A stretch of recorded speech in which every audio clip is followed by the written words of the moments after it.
All right, I would like to call to order the special a meeting of the Personnel Committee of the Niles Main District Library on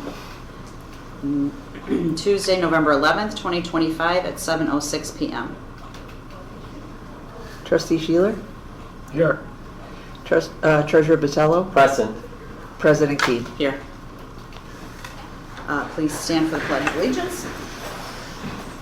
I pledge allegiance to the flag of the United States of America and to the republic for which it stands, one nation, under God, indivisible, with liberty and justice for all. Thank you. There is no public comment. No one is here to make public comment, and I did not receive anything electronically or in person. Okay, thank you. I think there was an idea of moving up the executive session, so I would like to motion to move up executive session item 6 on our agenda before the other things. Second.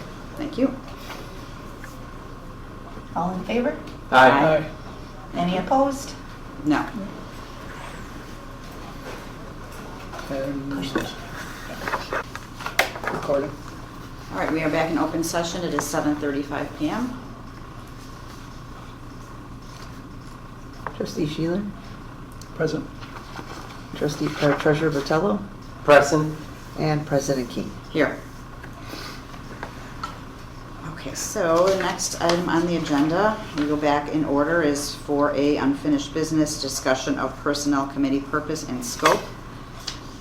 Dave very nicely revised what we had talked about twice, I think. And so I did have one comment. Do you have anything? Do you want to go first, or? No, I actually I like what we have. I would like to make it stronger. Okay. But nothing specific at this point. I would just like to see it stronger. Okay. Yeah. I did have a thought after we went through this, and it's with the last line, basically the chair shall serve as a spokesperson between the board and the staff.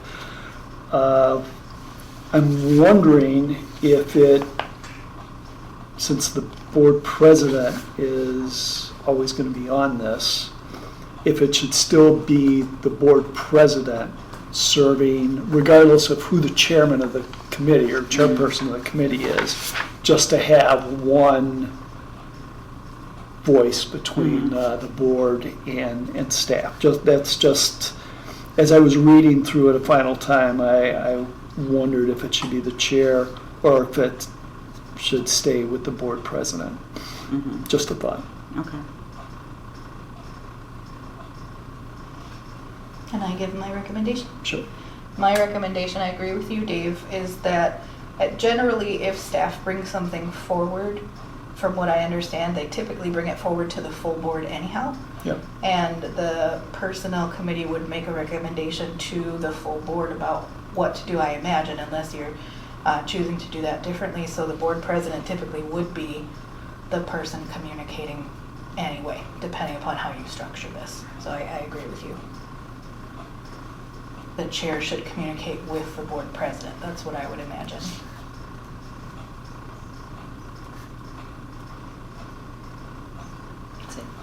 I just wanted to get a clarification. Is this going to be looked at as part of the entire personnel packet, or is it a standalone policy? This would be an update to your bylaws. So that we're talking about the definition of the personnel committee, and it would be an update to your bylaws as far as defining that committee and the scope of the committee. And I was also going to ask in line with that question, does the committee wish for me to give your recommendations to an attorney before we bring it to the full board? Okay. Well, I'm just going to finish the thought here. So the reason why I'm asking is because so these standards of conduct apply to everybody, right? But we're only on this part right now. Right. Okay. This Meaning, is meaning what the personnel committee is going to do. That's the only thing we're talking about right now. well, let me take a look Okay. at that portion, 'cause- is that up at the top? It's a separate document. Yeah, Okay, I Dave don't sent have it. it. I don't have it. Here. Okay. It's what we had talked about last time, and then Mhm, Dave mhm. reworked it a Right. little bit, yeah. Did you send it to me, Dave? You know what, I don't think I did, Roberto. I'm sorry. Okay, so this is new. And then. I didn't forward it. That's Okay. why I dropped the ball. So this is new. And I thought I wasn't supposed to because of, it would be considered Do you need OMA copies? violation. Well, I'm gonna need some time to read it. That's the Yeah. thing, this is So brand what you new. can Okay, do I can make is So send it. what- copies. What Dave is saying is that To me. Okay, Yeah. all right. he did Well, I revise should- it. I should have done that. I But should've I forwarded just, it, so. I wasn't aware that I there was a haven't new seen it. document. Yeah. So, I wanna hold comment. Okay. You know, and forgive me, Dave. That's all right. It's just that I wanna review it. Yeah, it's my bad, I Um, should have forwarded to you. Yeah, no individually as well. problem, no problem. I mean, but I would rather hold comment, review it, and then come back and discuss it. Makes Okay, sense. so would you like to motion to table that till? Yes, our please, next- yes, please. I would like to make a motion to table discussion on personnel committee purpose and scope until our next meeting. Which is December 3rd, I think. It doesn't matter what our next meeting is, yeah. Okay, sure. Second. Thank you.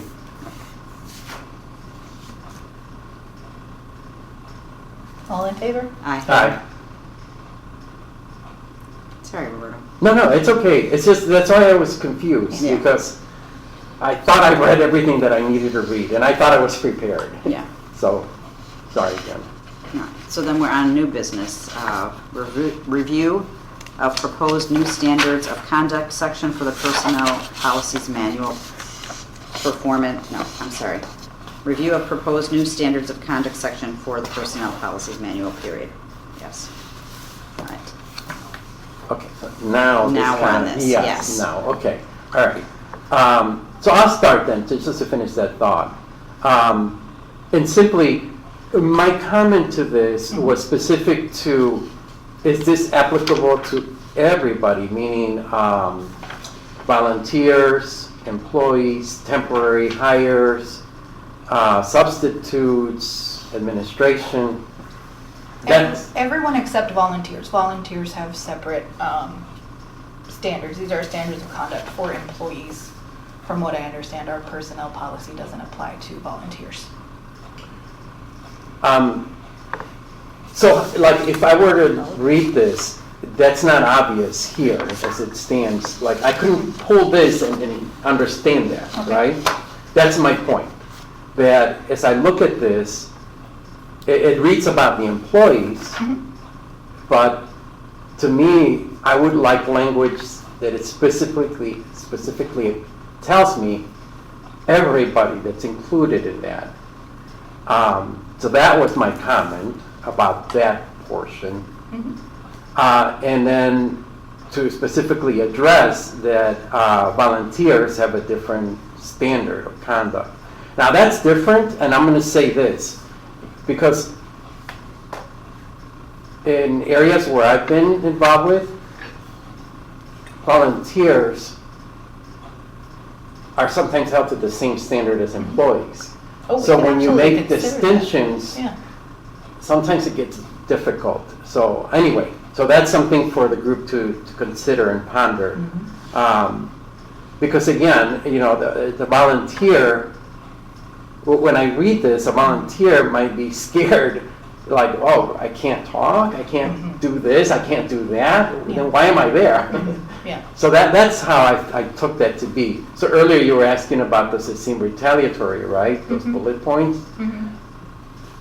I wanted to be able to create an environment with these policies that, okay, wait, you know, in this case, but if they don't apply to volunteers, then the volunteer doesn't have to bother understanding it and being held to that standard. So that's where I'm at with that. One thing we'd like to do moving forward is to create a volunteer manual, probably with much lesser policies than employees are expected to follow. And as far as the standards of conduct, This is intended to basically attach itself to the current employee policy manual, which does define all the different types of employees, the substitutes, all of that. And so as a comprehensive document, that part is made clear. We just tried to review a short portion of the new manual at a time so that it's, digestible, I guess. Right. So along with that, I know that there was a footnote at the end basically saying, hey, look, there are certain rights here under the law. Yes. I think that should be up at the top. We can To move that me- to the top. To me, that feels better, because not everybody's gonna,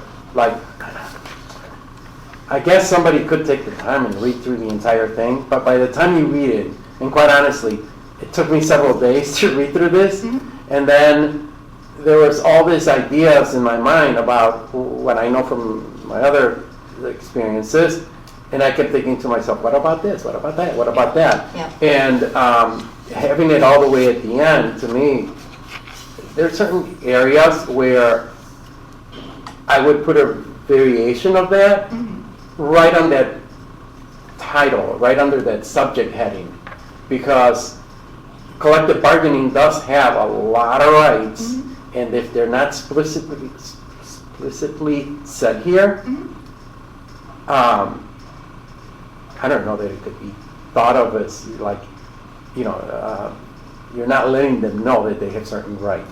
Yeah, that's why this disclaimer's in there, and just for full disclosure, this is part of the, I think, 92-page personnel policy revised manual. When we talked to HR Source about this, they said that particular disclaimer only needs to be one place in the manual because it's implied for every single policy there, but because we're not going over the full manual, that's why I put in the nothing in this policy limits any rights or related to law or collective bargaining, because that is explicit and that's not our intention to violate anyone's rights or retaliate or anything like that. That's why we were, having this discussion. But I think moving it to the top is appropriate for now until we get to getting an entire manual approved, and then I would follow the advice of HR Source to put that in the one place that kind of covers everything. Otherwise, we repeat it pretty much for every policy. Right. No, Yeah. that I understand. It's not necessary. Yeah. But thanks for that. No problem. Thank you. Let's go through it page by page then, and if there's any comments or other things that we want to talk about, specific bullet points or whatever. Dave, did you have anything on this front? I did. On the attendance and punctuality, my question is there an attendance policy? We do have a current one. Okay. This reinforces it. Okay, because this just says maintain reliable attendance, which, doesn't really, very subjective, so that, I'm We good. do have glad a to more hear that. specific attendance policy already in existence and an updated attendance policy in the manual that we'll go over later, but this reinforces both the current and the updated one. This is specific to conduct. Super, that answers that question. I'm good. I'll add a comment with regards to the attendance and punctuality. The idea that I can't find the one line, but essentially where I recall where the statement said your supervisor may request you to punch out for lunch. Am I remembering that correctly? So, in order to have consistency, not everybody's expected to punch out for lunch? So what we've talked to the union about, because it has been common practice here, is that if you are able to combine your 15-minute breaks and your lunchtime, and it operationally makes sense, we do allow that. But in order to allow that, the staff who are hourly, it's hard for them to punch in and punch out because they're only supposed to punch for half an hour of that hour time that they would take for break. And so we have allowed that practice in the past, and we continue to allow combining breaks at the supervisor's discretion based on operational needs. Well, thank you That's for the not- explanation. It's not in this document. No, is it? that's in our, it's just been a discussion that we've It's, had, but it's called not- past practice. Yeah. So, It's been our practice. so let me just, I'm gonna say this. Mhm. This is another one of these things, cautionary notes, Mhm. that I stand by very firmly on this. Mhm. We need clarity. We need consistency, and we have to have some language that the union knows what the expectation is. Because past practices, better than 95% of the times, the employer loses. Mhm. And I don't, the way it's written here, and especially knowing the comments that you made about adult services, you're lining yourself up for failure. But it's Simply not put. in this document. No, I know, but what happens is this. So time and attendance are gonna be a problem all the time, 100% of the time. And we already have a situation where the employees are looking at the library as not treating everybody the same with respect to time and attendance. And so I'm getting an understanding that, without mentioning names, there are certain employees that feel like, well, you've made accommodations for others in the past, I need an accommodation as well. That we need to control. And if we don't control it with policy, we're going to find ourselves in a lot of trouble, simply put.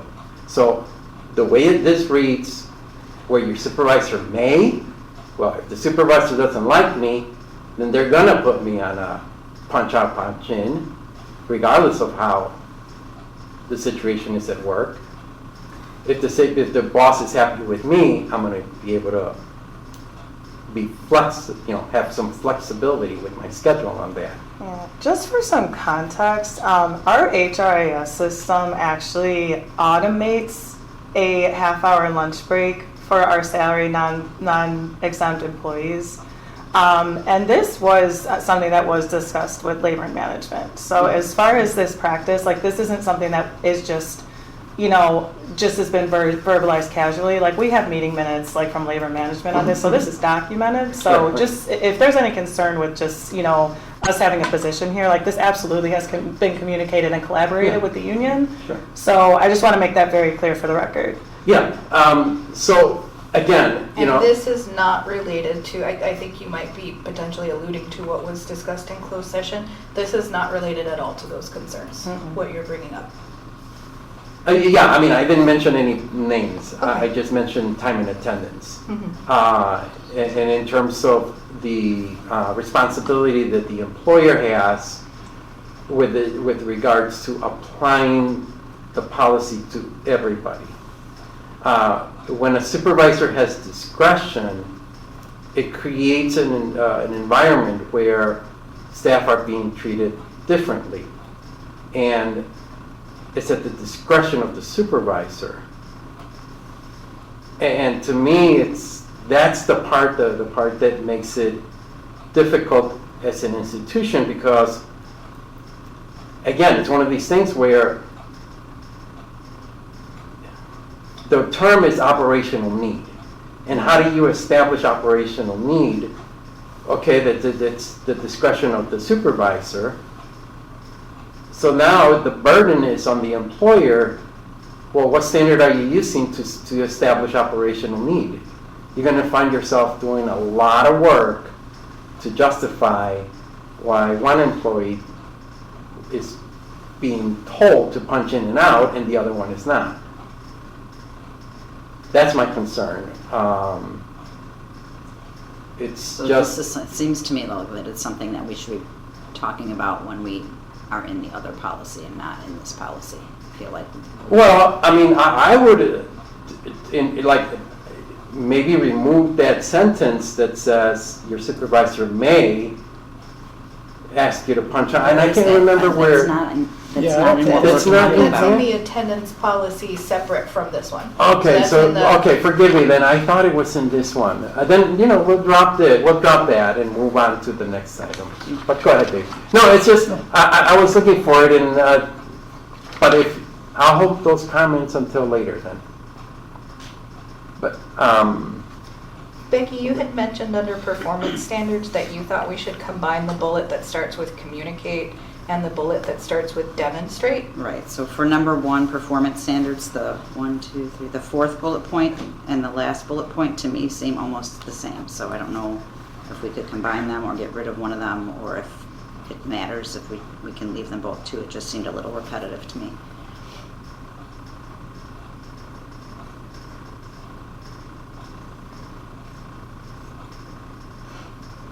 Agreed.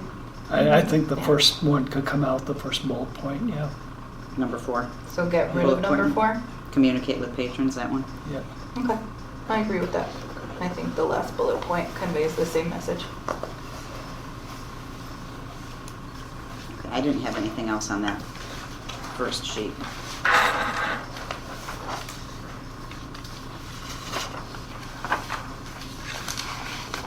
And then on the second sheet, I think the only thing is maybe not to include the last 2 bullet points. Yep. Well, and the second bullet point you had mentioned as well. At the top? Yeah, under the professional and ethical conduct number 2. Oh, maybe getting rid of that one. The rudeness or other Because we inappropriate think behavior. it's covered in the first bullet point. Like, same thing, combining, just like on the first page.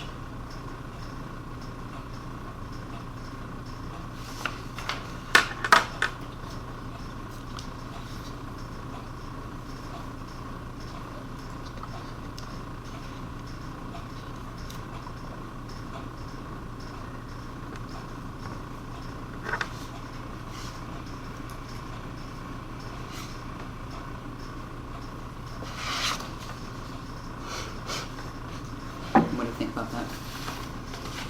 yeah. Oh, okay, all right. Page 3. Safety and security, property and technology. And then all the way through anti-bullying. Did anyone have any? I didn't have anything on those. No, they're good. I have a question though about the anti-bullying. Sure. Because in where I used to work at Yeah. Granger, we used to have separate policies for harassment and anti-bullying. We do, Okay. we have an anti-harassment policy Okay. already. All right. So I guess my question is then, Mhm. since it's standards of conduct, should the harassment portion be in here if we've got the anti-bullying section in there? We What- can combine okay. them, yeah. Okay. Where is it now? It's just I its don't own. remember. It's not its own, it's under a different section, but we can combine them into this section and put that in here and bring that to the board. To combine I'm sorry, are you asking to combine the anti-bullying policy and the harassment policy? No, to put them under Not standards. to combine, I of realize section. they're separate things. you I know. understand what The you're saying. harassment is, can be a one-time event of, like race or gender or whatever. You're But just saying if we've got this one in here, I relocate think them. the other Okay. should be in No, there. I agree with Yeah. that. Thank you. Mhm, we can keep them together. I'm fine with that. Makes sense. Yeah, it's a little tough doing this piecemeal. Oh, yes, I'm sure. Yes, it is. Yes, it is.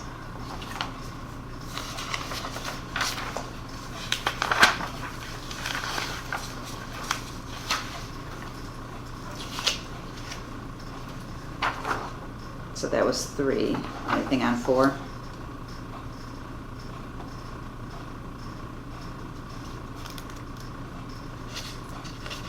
Not here. No, I like it. I'm glad that it's much more comprehensive. I really like this part.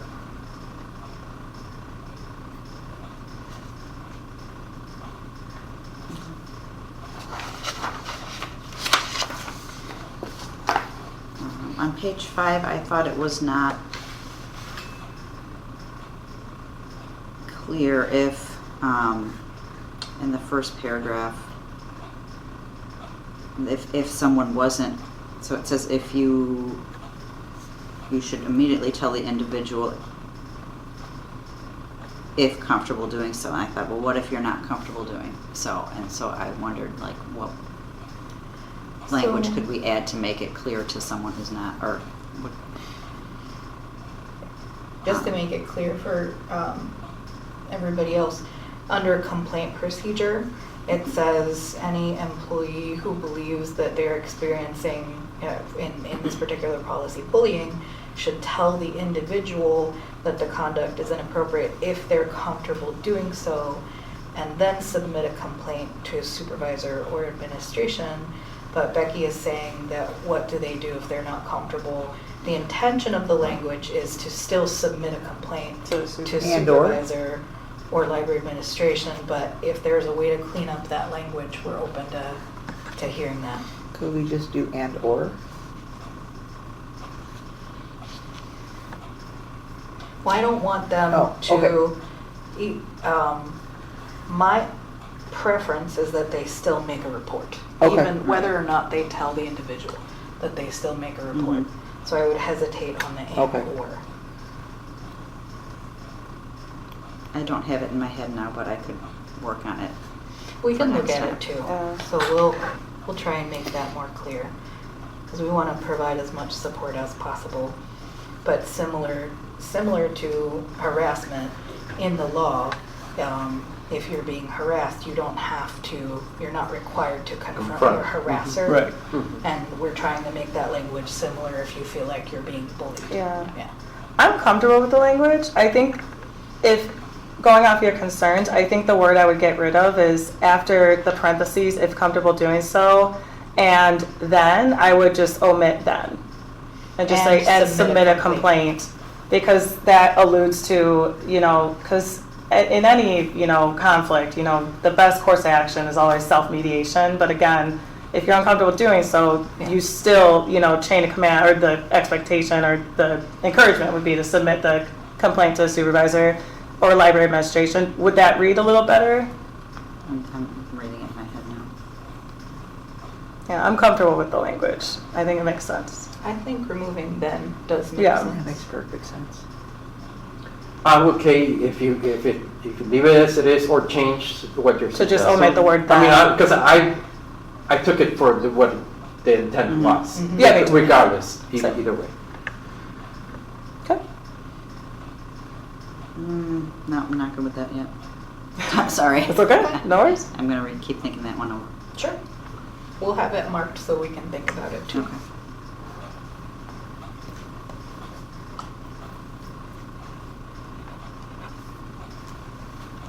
That's all I got on that one.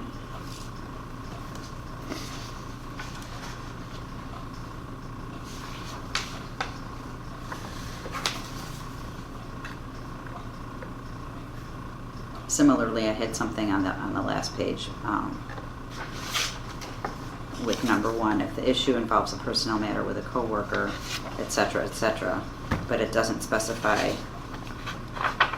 if the matter is with the supervisor. And I did, and We did talk about it. my suggested update of the wording for number 2 on the very last page is if the concern remains unresolved with a coworker, comma, or the concern is with your supervisor, comma, and then leave the rest as it is.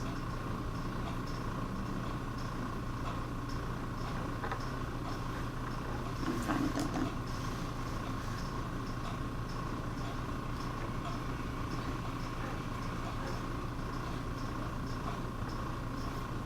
I did want something, help me understand this. Sure. Because I'm looking at a situation where, again, going back to communication, what is the expectation of leadership here for everybody to know that a decision was final and that's it, there's no more discussion to be had? Like, are we gonna That's the post challenging that? part, right? That's, Yeah, that's the because part. you saying it here, okay, but let's just say somebody that was on vacation came back and doesn't know Yeah. that there was a final decision and it was not posted anywhere, and this person's having a conversation at the water cooler, Yeah.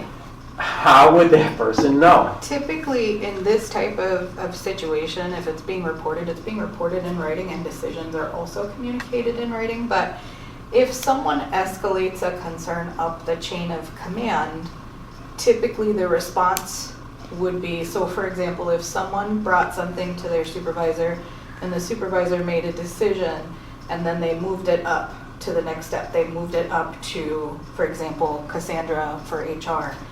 Cassandra would redirect them back to their supervisor if the investigation turns out that the supervisor's decision was within their purview and is appropriate.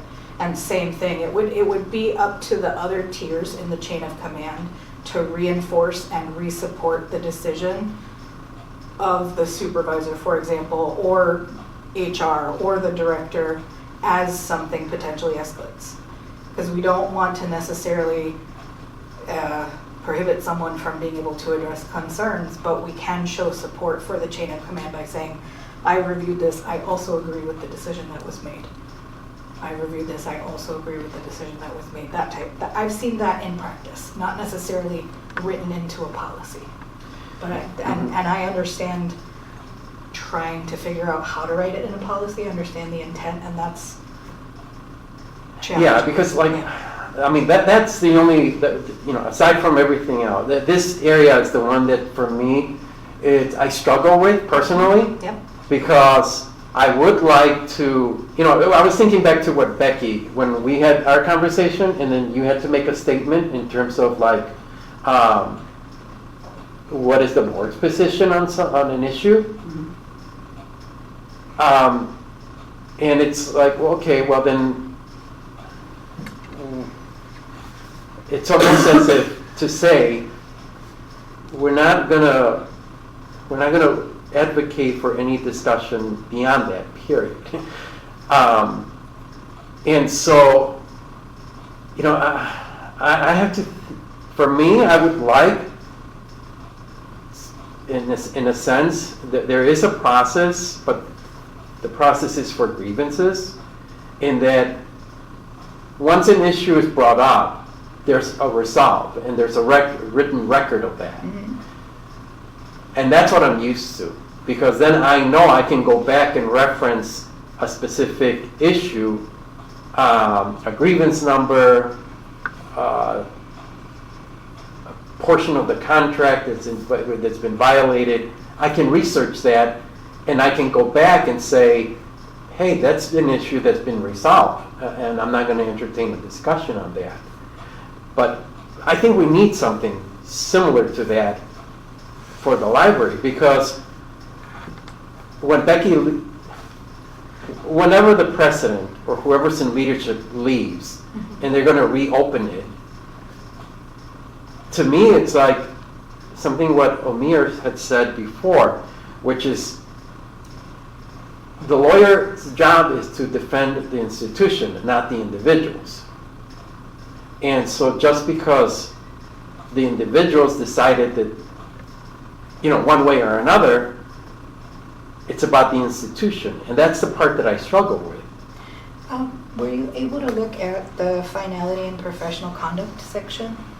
That's what I'm looking at now. So it does set an expectation for employees to accept and implement supervisory feedback and final decisions, because this chain of command policy is not just for things that escalate to a grievance. In fact, we hope that they don't escalate to Right. something Right. like that. But it's the matter of just daily operations, so that we can say, like, in most cases, yes, the supervisor's decision, like the department head is the one that makes decisions related to operations within their department. That's the idea of the policy, and if things get escalated, I mean, that's why our practice often is to redirect. Right. Yes, and I see that. What I was pondering on was, should we commit to having tracking those decisions, so that there is a record of an issue that was resolved. And I made a comparison to grievances. I can go back and track those resolutions, but here, again, how can I? At what point? If I go around asking people, has that been resolved? Has that been resolved? And I'm going to get difference of opinion, I'm going to be looked at, I'm bringing that back up. I'm stirring up the pot again.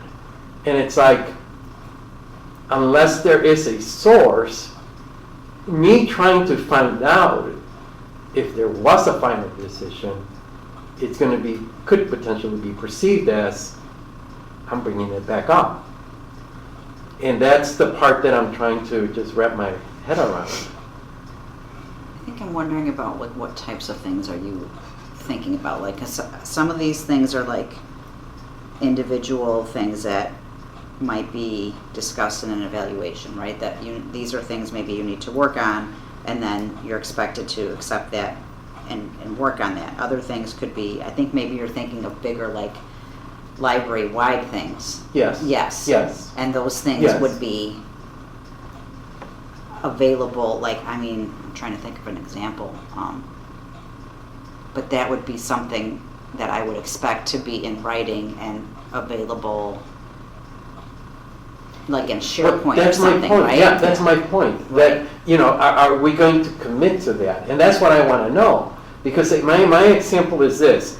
So if I go on vacation, right, and I'm not involved with the issue, I go on vacation and now I got people coming, people asking me, hey, was that resolved? And there's that conversation about, what was this thing? What's going on with that?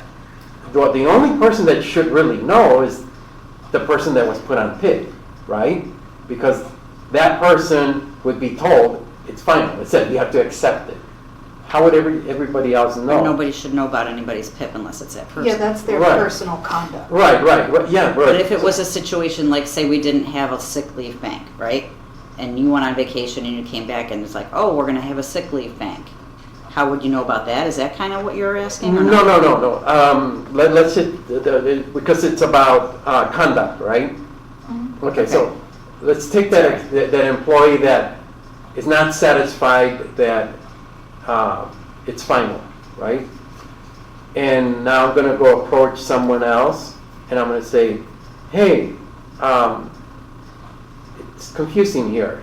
Has it been finalized? And they go around asking people. Like How do you- following a chain of command, for example? Like, how do I know? Like, I'm sorry, I just Yeah. don't understand what you're trying to get Because at. I think, I think, I hear what you're saying. I think I know what you're saying. And I think to your point, you asked like, what is the expectation of leadership? And anytime there is a finality or a affirmative decision or an operational change or anything of that nature, it absolutely is the responsibility of the leadership team to convey that to their staff so that there's an understanding broadly for whoever that affects that there has been a change. This is the final change. This is the expectation moving forward. So that absolutely is an expectation of leadership. I don't know if that answers your Yes, question. it does. Okay. And that's what I'm Now, saying. In regards Do to we like, have that written disciplinary. down? Like, is there a written? Oh, I mean- is that it? What? But I wouldn't say we have it written down, but I Okay, think that's a it's- problem. Well, here, let me just hold you on that. So that's the problem, because if the employees are saying that my supervisor doesn't have agendas, my supervisor is so disorganized, we don't even have standard I think operating you need to be procedure. careful about what we're talking Oh, about. I'm sorry, but, well, No? okay, yeah, well, sure. But if we don't have it in writing, that's what I'm struggling with. If it's final, how does everybody know that it is final? That's not what this particular policy refers to. Standards of conduct particularly are if someone, like if Victoria had a concern with my performance or with something going on in administration, and she came to me and she said, hey, I don't have a key to my door, right? Let's say something like that. Mhm. And I say, okay, I'll get you a key to your door. And then she brings it back and she says, hey, I still don't have a key to my door. and then I keep, like, for whatever reason, maybe don't give her an answer, most of that communication is verbal. We don't want to put ourselves in a situation where every single communication has to be so formal that we can't operate in a reasonable manner and just talk to each other. There's no way to write out those types of expectations. And so it's a matter of, like, if I've said 3 different times, I'm gonna get you a key, then Victoria might choose to go to the board, because I'm skipping a few steps just because it's me and Victoria as opposed to a staff member and supervisor, and say, hey, I've asked 3 times about a key, and then y'all would probably come back and ask me, like, hey, have you not gotten Victoria a key? But a lot of that's gonna be verbal. It doesn't mean it's not valid. It's just conversational. Eventually, if someone escalates, I imagine one or the other party is going to put it in writing. That depends on if something escalates to this matter. The chain of command is generally just to let people know, like, hey, if you have an issue with your coworker, try to talk it out with them first. It doesn't have to be so formal and get into writing and get into all of this. If it needs to escalate, this is how you do it. But the encouragement is just to be able to communicate effectively with each other, mostly on a verbal basis. Sure. Yeah, and I'll say this, because we always have the opportunity to go back and make revisions. So for what it is, let's leave it the way it is. And if we do run into problems, we can always come back and revisit it. Of course. Thank you for your explanation. Yeah, of course, I think it's a good explanation. No, I hear where the confusion's coming from. But I was just trying to, maybe I'm going to too far deep into preventing problems. But as it stands, let's leave it as it is, because you can always come back.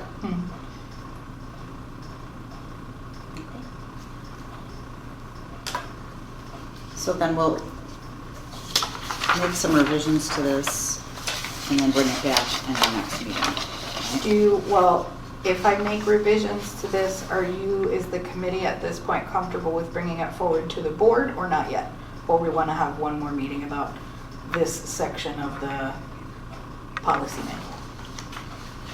manual? Do you think you'd be able to do that for the November meeting? These revisions are very minor, so I do think we would be able to put it onto the agenda for next week if the committee feels that way, or we could revisit if you'd like, but it's only 6 pages, so. I think it would be fine if we get the agenda and we look at it and see it's, got some issues, then we can table it till the next meeting. But I'd say, yeah, let's try to get it knocked out and approved at the next meeting. Yeah. Great, all right, good. Okay, Yeah. perfect. So then we've tabled the purpose and scope till December, and this will hopefully be on the agenda for the board next week. And we have our next meeting set already, and at that time we can set another meeting. Is it December 3rd? I think so. Next Let me check. meeting? I don't know that I was in that communication. We set the 2 meetings the same time. Did we? That was I might in my have missed that. notes. It Okay. is December The 3rd at minutes 7 I took p.m. last time. Okay, that's why. I might have missed that, so December 3rd. Oh, sorry. Thank you. And there is no action on executive session. Does anyone have other? Is there a motion to adjourn? Motion to adjourn. Second?